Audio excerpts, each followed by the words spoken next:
नमस्कार दोस्तों, स्वागत है आपका आपके अपने चैनल शिक्षा की ज्योति ऑल क्लासेस पर। ਤਾਂ मैं लैके हाजिर हाँ level first read level first ਦੀ ਸੈਕੰਡ ਭਾਸ਼ਾ ਪੰਜਾਬੀ ਦੀ ਆਨਸਰ ਕੀ।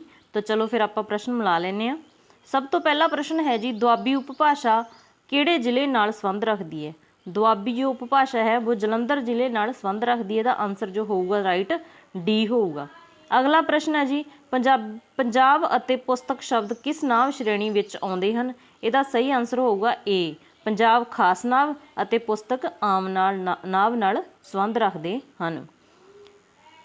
ਅਗਲਾ ਪ੍ਰਸ਼ਨ ਹੈ ਜੀ, ਜਿਹੜੇ ਸ਼ਬਦਾਂ ਨੂੰ ਨਾਂਵ ਸ਼ਬਦ ਦੀ ਥਾਂ ਵਰਤਿਆ ਜਾਵੇ ਪਰ ਨਾਲ ਹੀ ਉਸ ਵੱਲੋਂ ਕੋਈ ਪੁੱਛ-ਗਿੱਛ ਕੀਤੀ ਜਾਵੇ ਉਸ ਪੜਨਾਂਵ ਨੂੰ ਕਹਿੰਦੇ ਹਨ ਜੀ ਪ੍ਰਸ਼ਨਵਾਚਕ ਪੜਨਾਂਵ। ਇਹਦਾ ਆਨਸਰ ਸਹੀ ਹੋਊਗਾ ਜੀ ਡੀ। ਆਪਣਾ ਅਗਲਾ ਪ੍ਰਸ਼ਨ ਹੈ ਜੀ, ਜਿਹੜਾ ਸ਼ਬਦ ਕਿਸੇ ਨਾਂਵ ਜਾਂ ਪੜਨਾਂਵ ਸ਼ਬਦ ਦੀ ਮਿਣਤੀ ਦਾ ਗਿਆਨ ਦੇਵੇ ਉਸ ਵਿਸ਼ੇਸ਼ਣ ਨੂੰ ਕਿਹਾ ਜਾਂਦਾ ਹੈ। ਇਹਦਾ ਜੋ ਰਾਈਟ ਆਨਸਰ ਹੋਊਗਾ ਜੀ ਪਰਿਮਾਣਵਾਚਕ ਵਿਸ਼ੇਸ਼ਣ। ਇਹਦਾ ਸਹੀ ਆਨਸਰ ਏ ਹੋਊਗਾ। ਅਗਲਾ ਪ੍ਰਸ਼ਨ ਹੈ ਜੀ, ਪੰਜਾਬੀ ਭਾਸ਼ਾ ਵਿੱਚ ਵਿਸਮਕ ਕਿਸ ਪੱਧਰ ਉੱਤੇ ਵਿਚਰਦੇ ਹਨ। ਇਹਦਾ ਜੋ ਸਹੀ ਆਨਸਰ ਹੋਊਗਾ ਉਹ ਡੀ ਹੋਊਗਾ। ਇਹ ਵਾਕਾਂਸ਼ ਪੱਧਰ 'ਤੇ, ਸ਼ਬਦ ਪੱਧਰ 'ਤੇ ਅਤੇ ਉਪਵਾਕ ਪੱਧਰ 'ਤੇ ਤਿੰਨੋਂ ਹੀ ਜੇ ਸਹੀ ਹੈ। ਇਹਦਾ ਆਨਸਰ ਡੀ ਆਊਗਾ। ਅਗਲਾ ਪ੍ਰਸ਼ਨ ਹੈ ਜੀ, ਉਹ ਲੜਾਈ ਖਤਮ ਕਰਨਾ ਚਾਹੁੰਦਾ ਸੀ ਤਾਂ ਜੋ ਦੁਸ਼ਮਣੀ ਨਾ ਪਵੇ ਵਿੱਚ ਸੰਯੁਕਤ ਯੋਜਕ ਪੁੱਛਿਆ ਗਿਆ ਹੈ। ਸੰਯੁਕਤ ਯੋਜਕ ਇਹਦੇ ਵਿੱਚ ਇਹਦਾ ਜੋ ਸਹੀ ਆਨਸਰ ਆਊਗਾ ਉਹ ਵੀ ਆਊਗਾ। ਸੀ ਤਾਂ ਜਿਹਦਾ ਆਨਸਰ ਹੈ ਬੀ ਇਹਦਾ ਰਾਈਟ ਆਨਸਰ ਹੋਊਗਾ। ਅਗਲਾ ਪ੍ਰਸ਼ਨ ਹੈ ਜੀ, ਪੂਰਨਿਆਂ ਉੱਪਰ ਲਿਖਣਾ ਵਿਧੀ ਹੈ, ਇਹ ਇੱਕ ਪੁਰਾਤਨ ਵਿਧੀ ਹੈ। ਕੀ ਹੈ ਜੀ ਇਹ? ਇਹਦਾ ਆਨਸਰ ਹੋਊਗਾ ਬੀ ਇਹਦਾ ਰਾਈਟ ਆਨਸਰ ਹੋਊਗਾ। ਪੰਜਾਬੀ ਸਿੱਖਿਆ ਦੇ ਸੁਧਾਰ ਲਈ ਸਹੀ ਉਪਾਅ ਦੀ ਚੋਣ ਕਰੋ। ਇਹਦਾ ਜੋ ਸਹੀ ਆਨਸਰ ਹੋਊਗਾ ਜੀ ਇਹਦਾ ਆਨਸਰ ਹੋਊਗਾ ਸੀ। ਇਹਦਾ ਬਿਲਕੁਲ ਸਹੀ ਆਨਸਰ ਹੋਊਗਾ। ਅਗਲਾ ਪ੍ਰਸ਼ਨ ਹੈ ਜੀ, ਗ੍ਰੰਥ ਦਾ ਸ਼ਾਬਦਿਕ ਅਰਥ ਹੁੰਦਾ ਜੀ ਬੰਨਣਾ ਜਾਂ ਨਿਯੁਕਤ ਰੂਪ ਨਾਲ ਜੋੜਨਾ, ਨਿਯਮਿਤ ਰੂਪ ਨਾਲ ਜੋੜਨਾ, ਬੰਨਣਾ ਜਾਂ ਨਿਯਮਿਤ ਰੂਪ ਨਾਲ ਜੋੜਨਾ। ਇਹਦਾ ਸਹੀ ਆਨਸਰ ਹੋਊਗਾ ਬੀ। ਅਗਲਾ ਪ੍ਰਸ਼ਨ ਹੈ ਜੀ, ਮੌਨ ਵਾਚਨ ਦੀ ਵਿਸ਼ੇਸ਼ਤਾ ਹੈ। ਮੌਨ ਵਾਚਨ ਦੀ ਜੋ ਵਿਸ਼ੇਸ਼ਤਾ ਹੁੰਦੀ ਹੈ ਉਹ ਇਕਾਗਰ ਚਿੱਤ ਤੇ ਸਵੈ ਅਧਿਐਨ ਦੀ ਪ੍ਰੇਰਣਾ। ਇਹਦਾ ਜੋ ਸਹੀ ਆਨਸਰ ਹੈ ਜੀ ਏ ਹੈ। ਅਗਲਾ ਪ੍ਰਸ਼ਨ ਆਪਾਂ ਕਰਦੇ ਹਾਂ, ਲਿਖਤੀ ਸਮੱਗਰੀ ਨੂੰ ਮਨ ਹੀ ਮਨ ਵਿੱਚ ਬਿਨਾਂ ਆਵਾਜ਼ ਕੀਤੇ ਅਰਥ ਗ੍ਰਹਿਣ ਕਰਨ ਦੀ ਕਿਰਿਆ ਕਿਸ ਵਾਚਨ ਅਧੀਨ ਆਉਂਦੀ ਹੈ। ਇਹ ਆਉਂਦੀ ਹੈ ਜੀ ਮੌਨ ਵਾਚਨ ਦੇ ਅਧੀਨ। ਇਹਦਾ ਆਨਸਰ ਕੀ ਹੋਊਗਾ? ਡੀ ਆਨਸਰ ਇਹਦਾ ਬਿਲਕੁਲ ਰਾਈਟ ਹੋਊਗਾ। ਅਗਲਾ ਪ੍ਰਸ਼ਨ ਪੁੱਛਿਆ ਗਿਆ ਹੈ ਜੀ, ਸੁਣਨ ਕੌਸ਼ਲ ਵਿੱਚ ਸਿੱਖਿਆ ਦੇ ਉਦੇਸ਼ ਹਨ। ਸੁਣਨ ਕੌਸ਼ਲ ਦੇ ਵਿੱਚ ਜੋ ਸਿੱਖਿਆ ਦੇ ਉਦੇਸ਼ ਹਨ ਉਹ ਹੈ ਜੀ ਵਿਦਿਆਰਥੀਆਂ ਵਿੱਚ ਸੁਣਨ ਦੀ ਰੁਚੀ ਉਤਪੰਨ ਕਰਨਾ, ਬਿਲਕੁਲ ਰਾਈਟ ਹੈ। ਅਰਥ ਗ੍ਰਹਿਣ ਕਰਨ ਦੀ ਯੋਗਤਾ ਉਤਪੰਨ ਕਰਨਾ, ਸੁਣ ਕੇ ਅਰਥ ਗ੍ਰਹਿਣ ਕਰੂਗਾ ਤਾਂ ਫਿਰ ਹੀ ਉਹਦਾ ਸੁਣਨ ਦਾ ਫਾਇਦਾ ਹੁੰਦਾ ਜੀ। ਵਕਤਾ ਦੇ ਮਨੋਭਾਵ ਨੂੰ ਸਮਝਣ ਦੀ ਯੋਗਤਾ ਵਿਕਸਿਤ ਕਰਨਾ। ਇਹਦਾ ਆਨਸਰ ਹੋਊਗਾ ਜੀ ਉਪਰੋਕਤ ਸਾਰੇ ਹੀ। ਇਹਦਾ ਜੋ ਸਹੀ ਆਨਸਰ ਹੋਊਗਾ ਡੀ। ਅਗਲਾ ਪ੍ਰਸ਼ਨ ਹੈ ਜੀ, ਭਾਸ਼ਾ ਸਿੱਖਿਆ ਵਿੱਚ ਸਹਾਇਕ ਕੇਵਲ ਦੇਖਣ ਵਾਲੇ ਸਾਧਨਾਂ ਦਾ ਸਹੀ ਜੁੱਟ ਚੁਣੋ। ਇਹਦਾ ਦੇਖਣ ਵਾਲੇ ਸਾਧਨ ਹੈਗੇ ਜੀ, ਇਹਦਾ ਸਹੀ ਆਨਸਰ ਹੋਊਗਾ ਸੀ ਚਾਰਟ ਅਤੇ ਨਕਸ਼ੇ। ਆਪਣਾ 74ਵਾਂ ਪ੍ਰਸ਼ਨ ਹੈ ਜੀ, ਛੋਟੇ ਚਿੱਤਰਾਂ ਨੂੰ ਵੱਡਾ ਕਰਕੇ ਪ੍ਰਦਰਸ਼ਿਤ ਕਰਨ ਵਾਲੇ ਯੰਤਰ ਨੂੰ ਕੀ ਆਖਦੇ ਹਨ।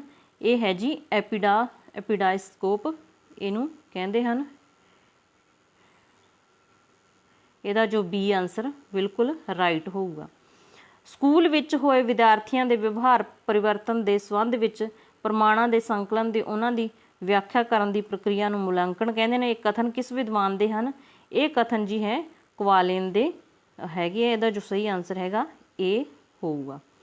ਅਗਲਾ ਪ੍ਰਸ਼ਨ ਹੈ ਜੀ, ਚੰਡੀ ਦੀ ਵਾਰ ਦੇ ਸਾਹਿਤਕ ਗੁਣਾਂ ਦੇ ਵਿਸਤਾਰਪੂਰਵਕ ਨੋਟ ਲਿਖੋ।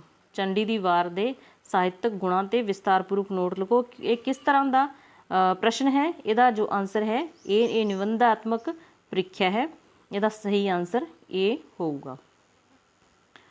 ਅਗਲੇ ਪ੍ਰਸ਼ਨ ਜੋ ਪੈਰੇ ਨਾਲ ਰਿਲੇਟਿਡ ਹੈ, ਇਹਦਾ ਉਤਪੱਤੀ ਸ਼ਬਦ ਦਾ ਵਿਰੋਧੀ ਸ਼ਬਦ ਪੁੱਛਿਆ ਗਿਆ ਹੈ। ਇਹਦਾ ਹੋਊਗਾ ਜੀ ਵਿਨਾਸ਼। ਉਤਪੱਤੀ ਦਾ ਵਿਰੋਧੀ ਸ਼ਬਦ ਹੋਊਗਾ ਵਿਨਾਸ਼। ਦਇਆਵਾਨ ਦਾ ਸਮਾਨਾਰਥਕ ਸ਼ਬਦ ਪੁੱਛਿਆ ਗਿਆ ਹੈ, ਦਿਆਲੂ ਹੋਊਗਾ। ਅਗਲਾ ਪ੍ਰਸ਼ਨ ਪੁੱਛਿਆ ਗਿਆ ਜੀ, ਸਾਰ ਸ਼ਬਦ ਦਾ ਬਹੁ ਅਰਥਕ ਜੁੱਟ ਚੁਣਨਾ ਹੈ।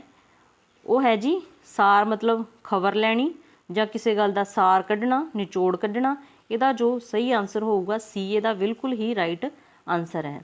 ਮਿੱਤਰ ਸ਼ਬਦ ਦਾ ਲਿੰਗ ਬਦਲੋ। ਮਿੱਤਰ ਸ਼ਬਦ ਦਾ स्त्रीलिंग होगा सहेली, बिल्कुल सौखा प्रश्न है। हवा शब्द का बहुवचन चुनो, हवा का जो बहुवचन होगा जी हवावां, ठीक है। अपना 82वां प्रश्न पूछा गया है काव टोटे नाल रिलेटिड, कावबंध विच किस छंद की बनगी पेश हुई है। जो किस्सा हुंदा है ज़्यादातर दवैया छंद विच लिखिया जाता है, किस्साकारां दा दवैया छंद फेवरेट हुंदा है, इहदा जो आंसर आऊगा डी। अगला है जी उपरोक्त काव्य सतरां के प्रसंग विच किस प्रेमी प्रेमिका का जिक्र होया है। ये बिल्कुल साफ है जी, सस्सी पुन्नू का जिक्र इहदे विच होया है। दोजक शब्द तो की भाव है, दोजक शब्द तो भाव है जी नरक भोगना, आपां कह दिंदे दोजक भुगत रहा नरक भोग रहा।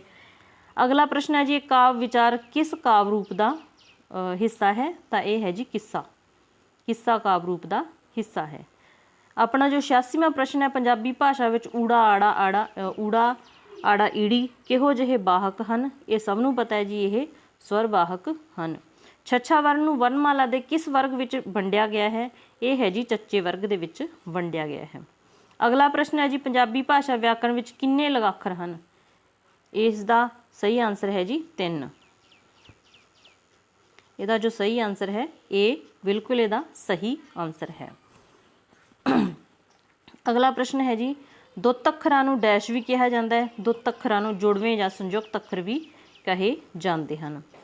जो 90वां प्रश्न ते अपना अंतिम प्रश्न है वह है जी भांडे टिंडे खड़ना लागे इस तरह के वर्ड किहड़ी भाषा विच बोले जाते, ये है जी माझी। इसका जो सही आंसर है माझी। तो ये सी जी अपने लेवल पहले दी सैकेंड भाषा के 30 प्रश्न जो कि आप पूरे किए। जे क्लास तुहानूं चंगी लगी तो लाइक करके चैनल नूं सबसक्राइब करना, क्योंकि इस तरह दी बहुत सारिया तुहाडे वास्ते जरूरी वीडियो अपलोड होंदियां रहिंदियां ने अते इस चैनल ते टीचिंग एग्जाम नाल रिलेटेड बहुत कुछ पढ़न नूं मिलेगा। Thanks for watching.